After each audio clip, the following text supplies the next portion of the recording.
It's unconscious. Look at all this. That is definitely Yeah. true. 14's a lot. Is that how many we made? Yes, it is. Oh, wait, that's the whole draft, right? Not today. We didn't make 11 today. Okay, good deal. So it's a lot. You guys go ahead.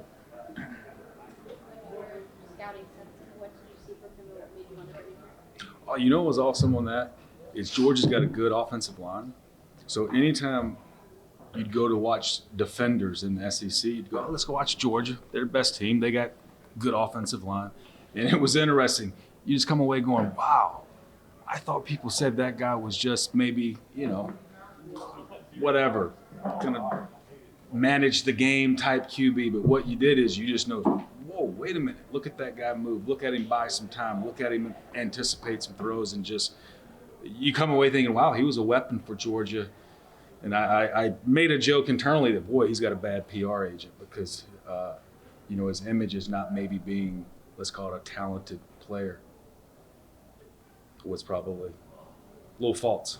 Yeah, I think his journey, people take for granted that this guy's just a really good football player. Because of the background and the way that he became the starter at Georgia is a little bit unconventional, and it wasn't the 5-star route. But I think it minimized the athleticism, the ability to create off schedule. He's a natural thrower of the football. He can play with great anticipation, throws the ball with accuracy, plays within the timing. I think, Coach Monken, who's now with the Ravens, they did a great job, where it's an easier eval because you can see a lot of the concepts that maybe you would ask him to execute. And he's around great players, but he elevated those guys. He sees the field well. You can see he's processing things quickly, and he's a lot better athlete than people give him credit for. And I think there's an edge to him that's a positive. You want some competitors that have some stuff to them that things don't always go well. They're unfazed, and they can kind of move on and be able to reset themselves. And credit to Les and really, Zach Robinson and Mike LaFleur and really, his scouting staff where they had identified Stetson early in the process. And, we wanted to have an all Athens UGA quarterback room, and that's what we've got right now. So it was all good. How excited are you to have a young quarterback that you can work with and mold as a backup and perhaps an eventual starter? Well, I think you're excited. I was talking to Zach Robinson about that. He'll do a great job of being able to help him develop and looking forward to working with Stetson. But I think what a great opportunity for him to come in and learn from, a perennial All-Pro, a great football player who's been doing it at a high level. And it's not exclusive to just the great things you see Matthew do on Sundays, but the level of preparation and professionalism that exists throughout the course of the week, his rhythm and routine, the way that he just seamlessly, naturally interacts with guys. I think there'll be a lot of good things that Stetson will be able to see what it looks like. And I think there's nothing more powerful than modeling the way, Gary. But, we're excited about being able to work with him, and then we'll figure out, how we add, because you still want to be able to have more than two, and whether that's through CFA or however that ends up working out. But, Stetson's a good football player, and we're excited to get to work with him. You guys last year weren't shy about doubling up on corners and safeties. This year, DNs or OLBs and D tackles. With so many positions needed and young guys to really compete for roles early, is amassing some of these players more about finding combinations with them because so many of them will play, or is it about competing for that time right away? I think it's both. I think, what was really good is we talked about it last night, Jordan. You end up adding 11 players. We thought it would be 9 last night, but you had 11 players that there's a vision for how they come in and compete. And I think you want to be able to continue to create that competition. And we were thinner at certain spots, but I don't think it ever led to us feeling like you're reaching. You were able to really identify and stay true to the way these guys had the board slotted and the amount of work that went into that, but they also accommodated a lot of those needs. So you were able to check both of those boxes. And we got a lot better in terms of the depth of our football team. Now, how these guys come in and earn their opportunities, what that looks like. But there's a handful of these guys that are going to come in and have legitimate chances to be starters on opening day. But that's all going to be earned. We've got some guys that are in-house that we expect to take steps in the right direction, especially a handful of those guys that are going into their second year that got their feet a little bit wet as a result of the amount of injuries. And so when you look at it from a positive lens, I think that'll be a good thing. But we're a much more competitive football team by the nature of these 14 players. We've already started to, our guys are doing a great job in the process of adding CFAs. And, for the 44 guys that we've had in-house right now, we'll add to that, and we'll see if we're close to, I don't think we'll be anywhere close to 90, but you don't have to be. The way that you're looking at it, we want to be able to get these guys reps where you can evaluate them and make sure that everybody that we're onboarding, we feel like has a legitimate chance to make our football team more competitive and a real chance to make the roster. How realistic of a target was adding 14 players leading into the draft? Obviously, a lot can change, but did you think it was attainable? I don't think we ever said let's set a number and try to reach it. What we did know is we had a lot of picks, and a lot of them on the third day, and a lot of the picks 5, 6, and 7. So it could have gone either way. I think we even did it probably. Did we do it in the 7 where we moved up? So you're always moving back, using up, but sometimes it's, hey, let's use the ammo to go get a player that we identify and things like that. But there was never a number, but we were well aware that we had a lot of picks.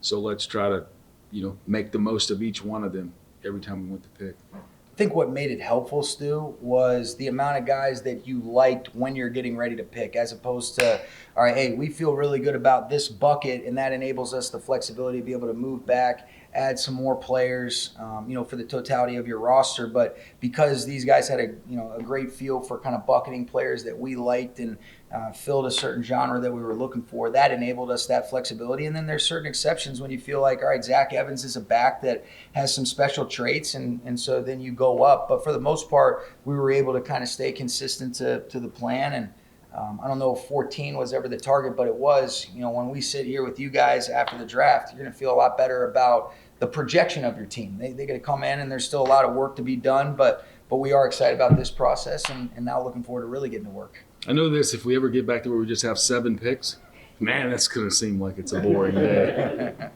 Along those lines, what kind of a frenzy was in there today for you guys? It was actually fun. I think it was you were well aware after you made the pick in the 4th round that you had some space, but we were definitely well aware that, wow, we have 6, 7 picks that we're going to be within 30 picks of each other. And I know we moved around, and I don't know how it goes, but it was fun to have these pods of players to go, oh, we'd love to land. I think I have a list where I said, wow, we got the players we really wanted, and of course there's some guys on the list where, we'd have liked to have gotten him, but that's the nature of the business when you do that. But I know the tally of players that we got that we wanted is greater than the ones that we lost during those rounds. We talked to a lot of guys that were really excited today. We talked to a couple guys who were pretty emotional. Did any particular conversation or experience stand out from you among all the calls you had to make today? And let's see, there was some, there was some really, really, really good ones throughout the day. So I don't know if I can, I think Sean and I talked, there was a few where you were like, wow, they sound like they're very poised on what was going on. And then, but I'm forgetting who. I can't remember, but I do know there was one player where I go, you know what?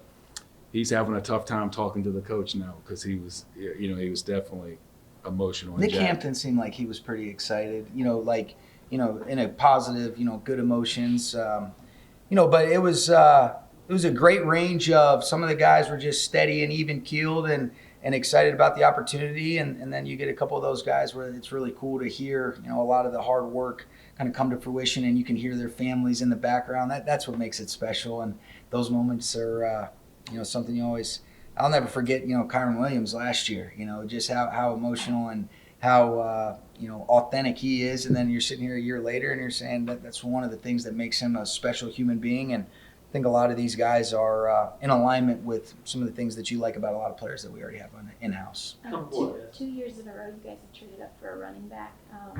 I know each one is a unique situation to itself, but what are the must-have characteristics that you look at within the structure of your position group right now that makes you say, okay, let's go up and get that guy? I think when you talk about Zach, a little bit different because a player of his caliber, in the latter parts of the draft, and you're saying, okay, because of the draft capital that we had, where I believe we still had 4 picks remaining at that point, and you're saying, all right, you're just going to have 3 now instead of 4. It made a lot of sense, and I think he has a nice skill set that complements Cam. complements Kyron Williams. You know, Ronnie Rivers is a guy that got a little bit of action as well. And so I think you're always still looking at, you know, complementary skill sets, whether that's in the receiver, tight end, running back room. And that was kind of the appealing thing about Zach. And you look at it, I thought he did a great job at Ole Miss, but even some of the stuff going back to TCU where he's taking more handoffs out of the pistol, you could really see he's a smooth runner. He's got a seamless ability to be able to work edges on people. And we felt like it was a good fit just based on, you know, looking at everybody that was possibly available. And, you know, that was one of those spots. And, you know, credit to their group for being able to kind of identify that, because it was a little bit later in the process that I got exposure to him. Les, go ahead.